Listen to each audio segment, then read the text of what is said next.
How are you? Welcome to Chicago. Now what we're going to do is I'm going to ask a few questions, and I'm sure you all have a very important thing you need to ask. So we're going to throw things over to the crowd. I've got my wranglers. I'm going to let them pick who gets to ask the first questions. Is that good? And don't... Thank you, buddy. There's always one. So, at what point did you know you wanted to be a performer? Let's go back to the beginning. Amoebas. I was a tadpole. No, I came from a family. Everybody did something in my family. My aunt was a professional singer. My dad was a professional drummer. His brother was a violinist. He didn't play professionally, but my brother was a professional drummer. Mostly music, so the kind of writing was on the wall for me to kind of follow everybody's footsteps. The problem was I never practiced. I took 5 years of piano lessons, and to this day I can't play chopsticks. Because, you know, I would play for an hour a week, which is when the teacher was there. And the teacher would look at me and go, "We're not getting anywhere." And this went on for 5 years. My poor parents, you know, just like, they never knew what hit them with the bills for the piano lessons. Because I was in the schoolyard playing ball with my boys. So I needed to find a performing art that required no discipline and no skill. And I found my way into a high school play, and I went, "Holy Jesus, Eureka, this is it." And the rest is history. Was there a point where you felt, wow, I'm really starting to get some traction in my career here? Like, because you were in... Last Tuesday. Last Tuesday. But by Wednesday afternoon, it was gone. Well, was it TV? What are you people doing over there, man? Come on, man. There's seats over there. This seat's over here. You don't like me? Are you in the wrong hall? Are you waiting for Linda Hamilton? Sorry. I just couldn't resist. You know, I did play Hellboy, so I'm a wise guy. My apologies. Well, Thank you. was it like the voice work, or was it the on-screen stuff that you really wanted to focus on? Like, which did you love more? I just wanted to be accepted. I mean, I just wanted to be, I wanted a sign. I wanted a sign that it was going to be okay. You know, the last 10, 15 years have been phenomenal. But up to that point, there were these pockets of really, really cool shit would happen, and then nothing for 3 years. And then something really cool would happen, and then nothing for another 2.5 years. And it was like that for all the way up to when I was 50 years old. You know, after Beauty and the Beast, I didn't work, my phone didn't ring for 3 years. That job led to nothing. Thank you. I ain't complaining, mind you. I'm just, you know, yes. What was the question? I can't even remember the goddamn question. I'm just rambling here. Anybody want me to sign anything? I've been pretty good at that. Well, what was your first big voice acting gig that you remember where you're like, this is really awesome? Well, there was no voice career until a TV show called Beauty and the Beast. And the Beast, hang on, I'm getting a phone call. It's a great ringtone. Are you all here? Want me to take a message?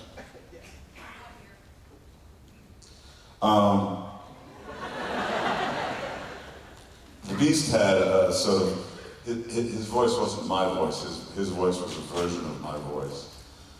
But it was, there was a little beast stuff in there. And for some strange reason, it came to the attention of some voice people in Hollywood. And so I started to book, I think my first voice gig was for Dean Witter, which was a brokerage house. And I kept that job for 10 years. I did a couple of things for AT&T, I did a little stuff at Pennzoil, you know, I did a bunch of voiceover stuff, and then the voiceover people that were representing me opened a animation division that concentrated on cartoons and animated films. And my very first animated gig was for a show called Bonkers. Does anybody remember Bonkers? And Bonkers was a Warner Brothers show, and it was directed by a lady named Andrea Romano, who is the creme de la creme in voiceover direction. And she and I just became fast pals. And so pretty much whenever she was working, I was working. She did Teen Titans, did a whole lot of stuff. And every once in a while I would book like a movie, you know, like Titan AE. Those I didn't, but I really dug, I mean, everybody in Hollywood wants to do voiceover work because you don't have to shave. You really don't even have to wear pants. You just show up, you read some shit, they pay you way too much money, and you go home. Stay in school, kids. Stay in school. You didn't get that from what I was saying? So how do you prepare for a voice role that's different in the ways that you Well, that's the really cool part about it is you don't. You know, you just let her rip. I mean, I guess there are actors that prepare, but I do that shit cold, man, you know. I most of the time don't even read the script before I come in, you know. I take a quick look at it, they're talking, and I'm like 2-3 pages ahead, yeah, no, I hear you. All right, let's go. Boom. And part of what I love about it, I mean, I'm a guy who likes to work that way. I really like to work by the seat of my pants. I really like to work on a very kind of instinctive, unrehearsed, unstudied way. And in that particular milieu, particularly Saturday morning cartoons, that's appropriate. I mean, you know, your first instinct is usually the right one, and every once in a while they'll tweak it or they'll say, well, we're looking for this, and you know, you'll alter it. But pretty much it's very result-oriented stuff, and it's very performance-oriented stuff without a lot of sitting around in a circle and like going, you know, I'm like a Leo, and like, you know, like what I see in the sky is like, there's certain kind of like, you know, there's a kind of like, there's a kind of a rubber and a road here. And I don't know which one to take. Sorry. That was meant to be much funnier. I was sitting next to a guy named Mike Mignola all weekend. Oh, great. And he tells me that you were saying you don't do a lot of preparation for your voice stuff, but he says your on-camera stuff, you are Mr. Thorough. And you were doing a movie with a guy that some people might remember by the name of Marlon Brando, where you were playing a role and you were blind the whole time, and no one realized that you were playing the guy as blind. Do you find that your subtlety sometimes, like people aren't, dude, this is an Easter egg, you're not getting the whole thing here? Well, Marlon just never took the time to look at my fucking face. I had these lenses in, you know, that were like these milky colored lenses. But the only, I'm sorry, I said a bad word, you have a baby. Seriously? Anyway, these fucking lenses. Any other kids in the room? I mean, it's fucked up if you brought your kids. But they were opaque. You could not see out of them. I could not see my hand in front of my face. And I thought I was playing a character called the Sayer of the Law, who's basically the symbol of law and order and justice and everything like this. And I thought, justice, blind justice. Let me play, and I'm also like, you know, a vivisected kind of creation of animals, you know, meets man, this strange laboratory, you know, experiment gone awry. So I would have thought that there would have been genetic defects to the guy. And I thought, blind, let me play just as blind. Wow, how fucking cool, man. And you know, they said, well, we have these lenses, we have exactly what you're looking for, but you will be blind. And I went, you gotta try everything once, you know? And this was the dumbest fucking thing I've ever done. I put these things in, I had to be led everywhere. I hated taking them out, so I would just kind of sit there all day like this. Ron, we're ready for you. Who said that? Where are you? Okay, Ron, go stand on your mark. My mark? I didn't even know what country we were in. And it was horrific. It was the biggest bonehead move I ever pulled in my life. And so I was shooting the scene with Brando, which took 5 days to shoot. It should have only taken a day and a half, but this was such a clusterfuck that it was like. And he kept leaving the set whenever they were lighting, and then they'd call him back, and he'd come back, and he'd have to climb up onto this platform where it was me and his throne. And it was a very small platform, so he always had to like move me out of the way to get to his chair. And on this 5th day, I felt these two hands just grab my shoulders, and I was like this. And I must have turned my head, and I hear him go, Jesus Christ, what is that in your eyes? We've been shooting this fucking scene for 5 days.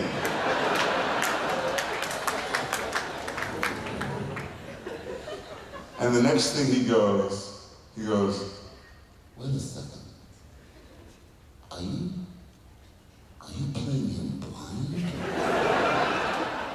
And I went, hello? He goes, holy shit, John, director John Franklin, I went, we need to start again, man. I didn't know he was doing this. Changes everything. That's a true story.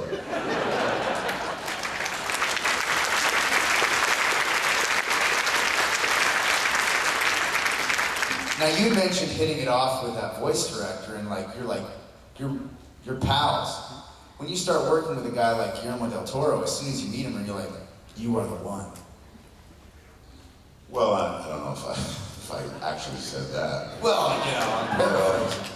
But no, I mean, it was instant karma with me and Guillermo. I mean, we went to dinner, which is both our strong suits because we're both really fat guys, you know. He calls me a closeted fat guy. And I tweeted out a couple of weeks ago, breaking news, he's out.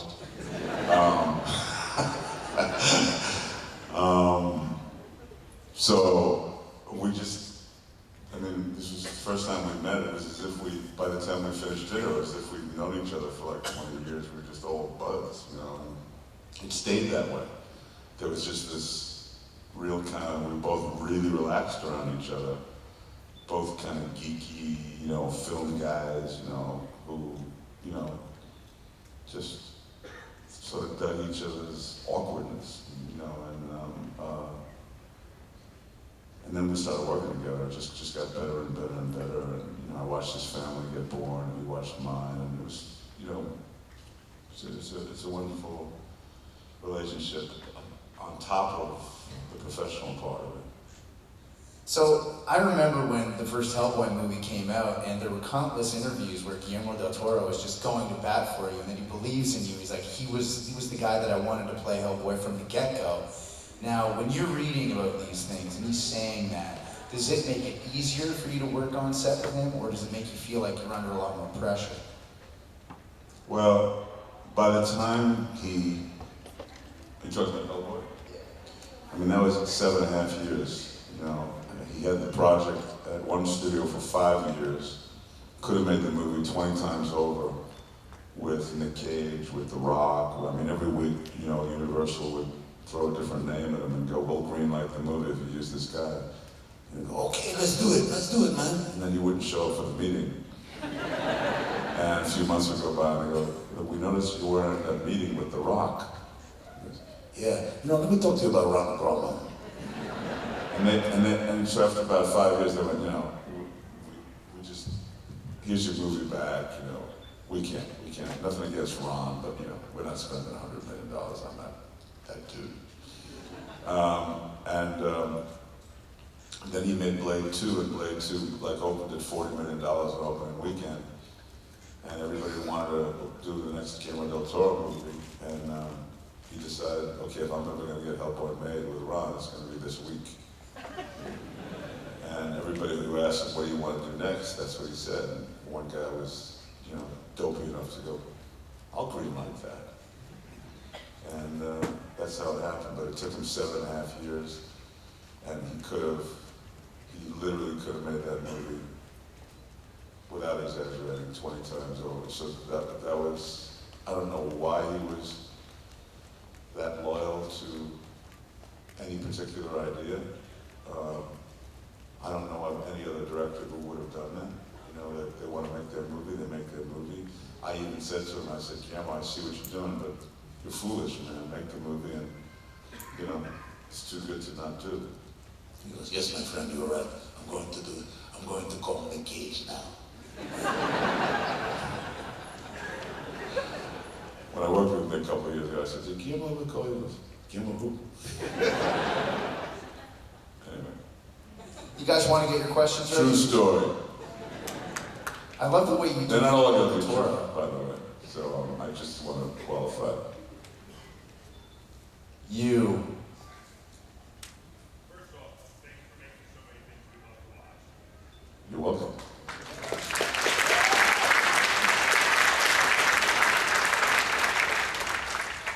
The City of Lost Children is one of my favorite movies of all time. I was wondering if you could from the making of it. What?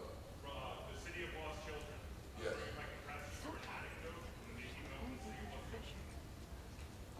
The dog bit me. They don't, and when you get outside of the United States, man, things are different, And so, if you, in the script, have a scene that calls for, a rabid dog, they get a really, really good dog that's trained to act rabid and then cut. In France, they really got a fucking rabid dog. They just, that's what it says in the script. Really? I'm bleeding here. That's good method acting, bleeding. It's good. With the foam hand.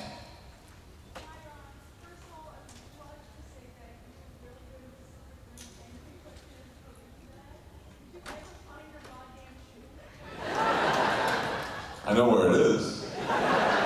It's in Guillermo's study. He takes all the best shit. He really does. He's got my coat and gun from Hellboy. He's got all the best stuff.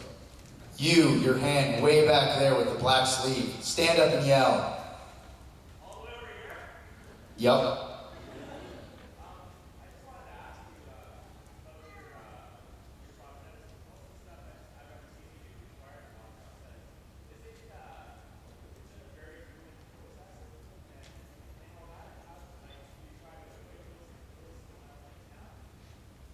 Yes. When I was doing I haven't done prosthetics since Hellboy 2, which is, a few years ago now. But when I was doing all that mask work in the early part of my career, it was the only way I could really ever get work. Just got known for being a guy who liked to work, hidden behind a mask, or in these kind of really abstract kind of characters that required transformations. But having said that, the characters were so freaking cool. The Beast was so cool to play. The Caveman, which was the first one, was so cool to play. It's so filled with, the exercise of making a serious movie about what it might have been like 80,000 years ago, when fire was not something that anybody knew about except as a possession. that was a trippy movie. They're still teaching that movie in anthropology classes. Name of the Rose was a trippy character to work on. Beauty and the Beast. And then, of course, the character of Hellboy. And, you know, each time I was playing those characters, I felt, you know, truly honored to be able to be the guy that got to play those people.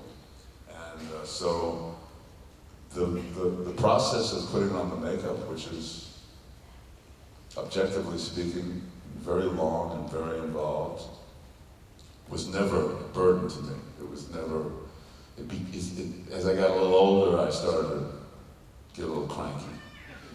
So now I'm only going to put it on for Hellboy 3. Now, I'm not saying there's Hellboy 3, but if there were...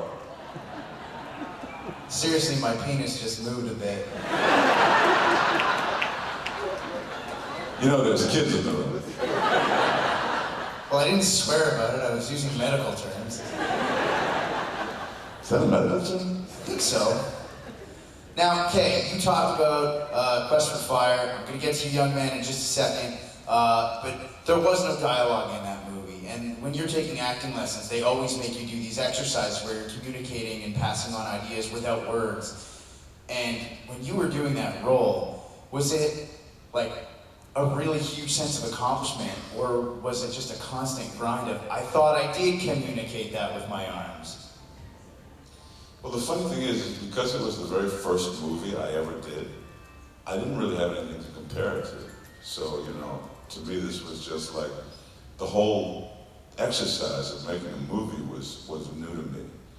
And in this particular one, because there was no dialogue, but each scene was very specifically written out in the script. We knew what we had to do in order to arrive at it. It wasn't as if we were throwing each other our lines, as you would do in a heavily dialogue movie. We had to do these improvisations until we were all gelling and performing the scene in a way that was interesting and you know, what the script called for and you know, true to the storytelling. So it was more of an improvisational kind of a thing. I came to find out later when I started working more conventionally that was like a trippy introduction into the movie business, is to actually work essentially on a silent film, where you're just working out the action, and the clues of how that's supposed to unfold are way different than they would be with dialogue. I love that movie. Dude.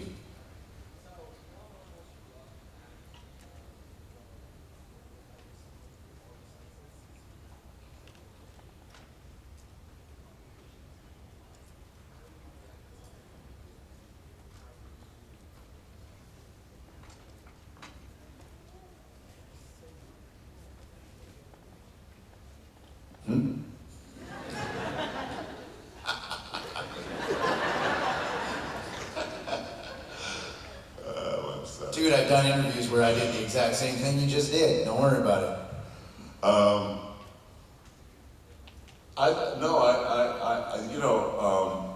There are tons of scenes you do in movies and TV shows where there's no dialogue, where it's all just acted out. So if you're playing a character that communicates other than verbally, you're basically doing something you're used to doing anyway, which is communicating the character by behavioral, which is basically what acting is. I mean, figuring out who the guy is and then what the behavior is that depicts, you know. So dialogue is useful, but not essential. Pick another sentence, because that's. I could act without smelling. What else you got? We already established my acting without seeing. That was fucked up. Deaf.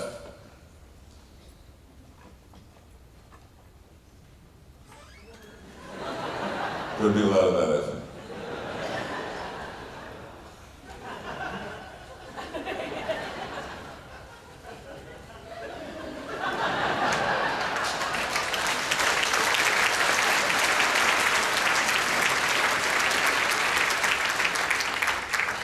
You, young lady with the cane.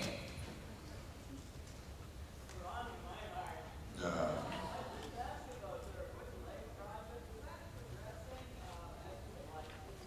Well, I'm still planning on shooting it in January, but I'm still looking for the key actor. I have about 75% of my cast. I have some great people, which I can't name yet because it's just not been announced. But I have my cinematographer, I have my locations, I have the money. But I won't do the movie unless I have this particular actor, and it needs to be somebody who could give a killer performance because it's so rather complex. Thank you. I'm kind of curious to see what it feels like to you know, give other people shit for a change. You with the red circly thing hat. Sons of Anarchy.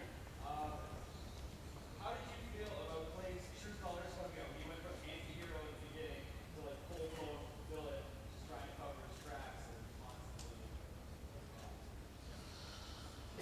He definitely took some turns that I didn't see coming. You know, just Ron didn't see coming. And truth be told, I've said this before, so it's no big secret. He really became very uncomfortable to play starting in season 4. He started doing things that I even bristled at. That I thought he was crossing the line. And my whole compact with Clay was that I needed to like the guy in order to play him. I need to like everything that all the people that I play, even if they're just, you know, horrific characters, there's got to be something about their psyche that I admire. And so I had a lot of talks with Kurt about it, and he told me how to get through it. But, you know, it became very uncomfortable when he started to make those turns, and has remained so because now he's paying for all those things. He's paying for them in a way that he's kind of like no longer in control. He was a guy with such a type A personality, such, you know, he set the agenda, and now he's lucky if he's even part of the agenda, where we find him in season 6. So it's been a really uncomfortable ride for Clay, for me. You, Fan Expo shirt. Super. Just super. Great cast, unbelievable cast.